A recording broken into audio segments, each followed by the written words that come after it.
We've all heard it shouted from the corner, from the crowd, or worse, from someone who's never even stepped into a gym. Just hit him harder, or you gotta want it more. And these are the verbal equivalent of giving someone drowning a glass of water. They're not just useless, they can actually make things worse. And yet, this kind of hollow cliche advice keeps echoing in every fight gym and in every corner of the world.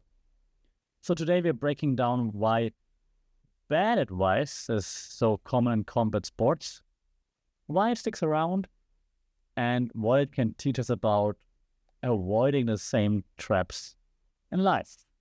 Steel and shadow, fists fly high, breaking through limits, I reach for the sky. Martial instincts power my stride, fight principles guiding my fight. Welcome to Fight Principles. I'm Sasha, and we are checking out whether or not we can learn and apply things from the martial art worlds in real life. So let's dive into it, right? What makes advice bad in a fight? And let's be clear off the bat, not all short advice is bad. Keep your hands up can be life-saving, right? Circle left, it's direct, it's actionable. The problem is when advice is too vague. Be aggressive. Aggressive how? With your jab, with pressure, clinch work, or if it's too generic, something that could apply to literally anyone, anytime, anywhere. Hit harder, be better. Or emotion-based, not strategy-based. If the coach's adrenaline is spiking, so they'll yell the first thing that makes them feel better. And one of the clearest examples I've seen was in one of the amateur Muay Thai bouts. Yeah, I mean, it's actually a professional course, but to be honest, we're all fighting without any protection, so it's all professional fights. Between rounds, the fighter's corner just kept repeating, "You want this more than he does." Like in the meantime, right, the opponent comes out with like calm, cool, collected, landing clean body kicks, no answer for those. So no adjustments, no tactics, just motivational noise. You gotta want it more. Great. And I want it a lot. I really want to win. But tell me how. But we all know that. So the question is, why does bad advice still persist? If it's so ineffective, why do we keep hearing it? And there are a few reasons, I think, why it never goes away. The emotional contagion, right? So a coach or a teammate gets caught up in the energy of the moment. They want to pump you up, not realizing that it's actually eating into your mental clarity. They're not doing it to hurt you, of course, but in the moment, they might actually do. Or like the illusion of contribution, like saying something, just anything, feels better than saying nothing. Your silence feels like giving up, so people just gonna say anything just to say something. Or inexperience, like disguised as authority. There's sometimes the loudest voice in the gym is maybe the least qualified. So in high pressure situations, clarity is the oxygen, and bad advice clouds that oxygen with lots of smoke. And we can't have that. So if you look at like real examples from the fight world, right? Like take the UFC. Let's see which example. Take Ronda Rousey. Ronda Rousey was dominant for a long time, and then until she wasn't, right? Take her last fight against Amanda Nunes. Her corner famously kept telling her she was doing great, even as she was being lit up. And no hard adjustments, no technical changes, just blanket encouragement. It wasn't that they didn't care, of course they did, but they confused support with strategy. Result, we all know it. Didn't go their way. Or consider like a typical boxing gym classic. If you've ever been to any boxing gym, like the mid-round shout of like, work the body. I mean, great advice in theory, but if the fighter's footwork is wrong or the distance is off and they're eating jabs when they're going in, yelling, work the body without solving those initial problems is like telling someone to build a house without giving them the tools. Even if the intention was good, still not working. So then, now that we talked about this, like how do good corners actually give advice, right?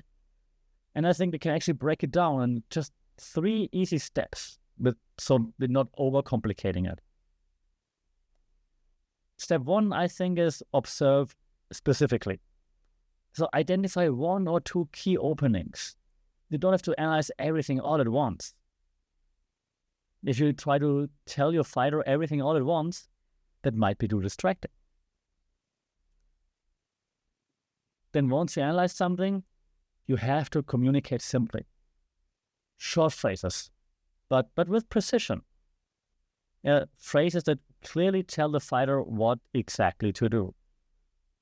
Jab, low kick, jab, low kick. Easy to follow. Third, most difficult probably, stay emotionally neutral. A calm voice keeps the fighter's brain in problem-solving mode, not panic mode. And that's what we want. If you're in panic mode, we're ignoring all the good advices even. Look at Troy Wittman. Coach to Justin Gaethje, Kamaru Usman, Rose Namajunas, and so on. He's a master at breaking down a fight in 20 seconds and giving 1 or 2 adjustments that can turn the tide right away. He's not telling them like 1,000 things, he's telling them 1 or 2 things.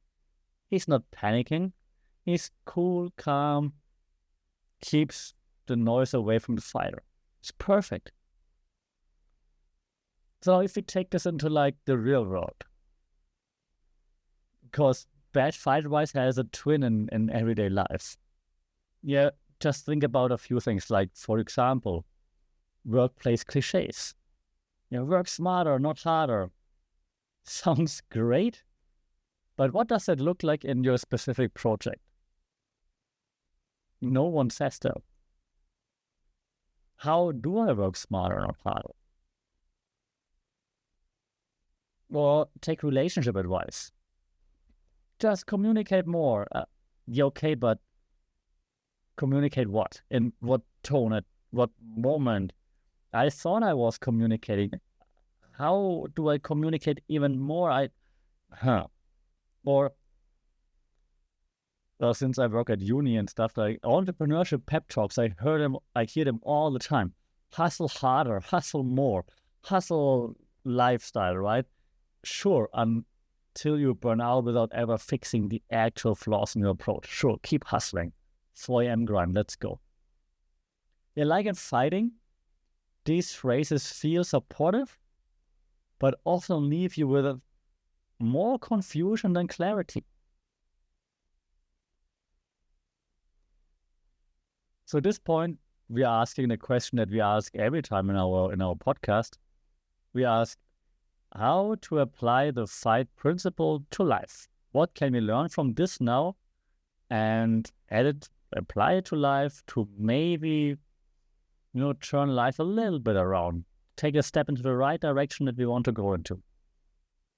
So when you're in your own version of the fight, job interview, difficult conversation, high-stakes presentation, look for advice that's specific. Pinpoints an action you can take immediately that's relevant, that matches the actual problem in front of you, nothing generic, the actual problem, and is actionable under pressure. Something you can do even when your heart rate is at 150 BPM, for example. Again, find advice, look for advice that's specific, relevant, and actionable under pressure. And if you're the one giving advice, slow down. cut the fluff. It gives the verbal equivalent of a clean jab. Fast, straight, and landing exactly where it needs to. In fighting, bad advice is more than useless. It's dangerous. In life, it might not get you knocked out, but it can still waste time, derail focus, and cost you opportunities. The fix is the same in both worlds. Cut the noise, sharpen the signal, and speak only what counts. Because when the bell rings, clarity beats cliché every single time. Steel and shadow, fists fly high, breaking through limits, I reach for the sky. Martial instincts power my stride, fight principles guiding my fight.